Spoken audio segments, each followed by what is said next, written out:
jaalala ispoortiin fayyaadha daa'imman keenya kan dur bakka hin taane mul'achaa jiru sagantaa ispoortii kanaan barsiisonni keenya kan goomsa qaban kan ijoollee kana if jala guddisaa jiran kan ijoollee kana kunuunsaa jiran bakka hin fakkaanne akka hin dhaabbanneef yeroo ispoortii isaanii kannanii fi achi keessatti naamusa barsiisaa achi keessatti ispoortii barsiisaa achi keessatti barnoota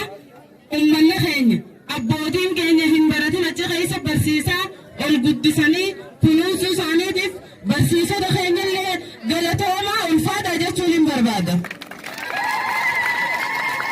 Kanatti aansuudhaan ijoolleen boru biyya kana dhaaluu deemtu hojiilee hunda keessattuu naamusa wajjin wal qabatee